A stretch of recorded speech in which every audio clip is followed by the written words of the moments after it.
एक family Pawar family, एक family Baramati family, जिस पर कब्जे की लड़ाई का राउंड 2 चल रहा है।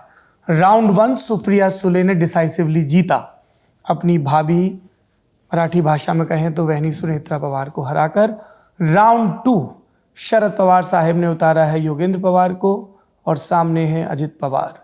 और कहा तो ये भी जा रहा है कि ये राउंड 2 भी हक में रहे, इसके लिए शरद पवार एकनाथ शिंदे से भी मुलाकात कराए।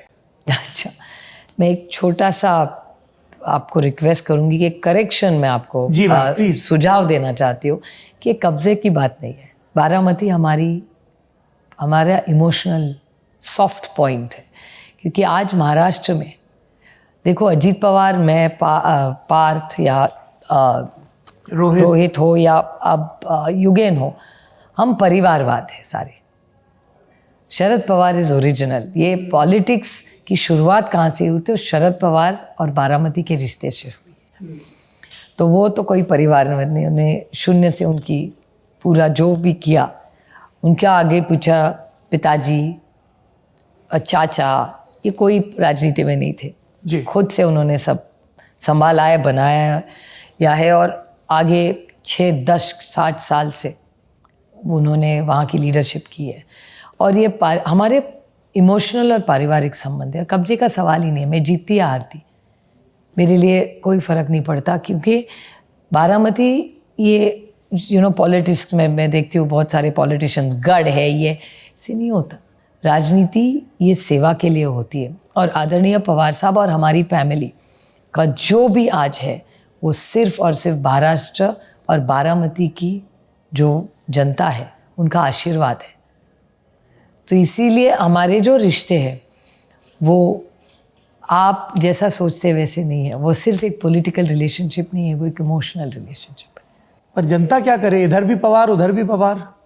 अभी ये पवार वर्सेस पवार ना लोकसभा में था ना आज मेरे लिए है। मैं मेरी बात कर सकती हूँ, क्योंकि हमारी लड़ाई जिस तरह से जड़ से उखाड़ देंगे, शरद पवार को ख़त्म कर देंगे, ये सारी जो बीजेपी की थिंकिंग है ना, ये उनके ही सारे नेता के बयान है, हमारे किसी के नहीं है।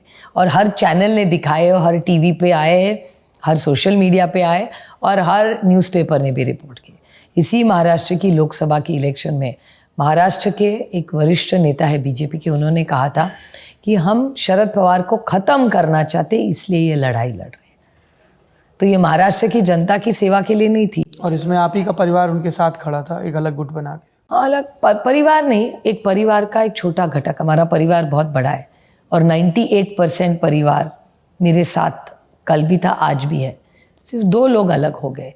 अजीत पवार जी के बच्चों के भी मेरे आज भी अच्छे रिश्ते हैं और रहेंगे, क्योंकि उम्र में और रिश्ते में मैं बड़ी हूँ। तो वो रिश्ता निभाना एक बुआ का, ये मेरी जिम्मेदारी है, बच्चों की नहीं। और एक रिश्ता अप्रैल मई जून 2024 में भी तय हो गया था, जब योगेंद्र पवार ने बारामती विधानसभा में कमान संभाल रखी थी।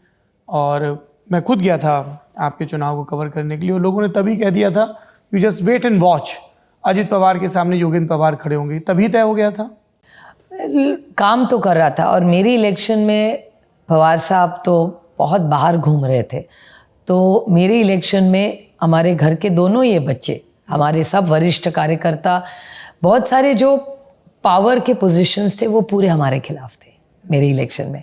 मतलब MLA, MP, chairman of sugar factories, bank chairman, सारी जो भी पावर सेंटर्स थे वो पूरी ताकत से मेरे खिलाफ ही। जो आप लोगों ने पूरे डेकेड्स में बिल्ड किया था एक पॉलिटिकल, वो मैं नहीं कहती, वो टीम वर्क था। मैं खुद को कभी नहीं मानती, ये मेरे बारे में मेरी गलतफहमी नहीं है, वो टीम वर्क था। ना मैंने अकेले कुछ किया मेरे बारे में, ना शरद पवार ने अकेले कुछ किया। ये टीम वर्क था जिसमें अजीत पवार का भी कंट्रीब्यूशन रहा है। तो सारों के टीम जो मेरे साथ खिलाफ खड़े थे, तीनों मेरे इलेक्शन में उन्हीं लोगों ने मुझे जिताया था।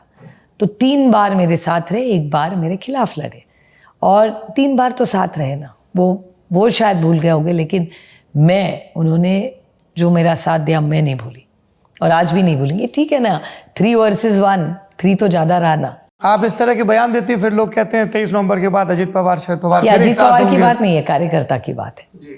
कार्यकर्ताओं जो मेरे खिलाफ रहे, लड़े, उनके बारे में मैं अजीत पवार जी के बारे में बात नहीं कर रही हूँ। और दूसरी तो ये पूरा हो रहा था तो रोहित और युगेन दोनों पूरी ताकत से बारामती में दोनों ने बहुत ज़्यादा मेहनत की। रोहित पूरा निर्वाचन क्षेत्र में 9 ब्लॉक्स है, रोहित सारे 9 ब्लॉक्स देखता था पूरी टाइम से।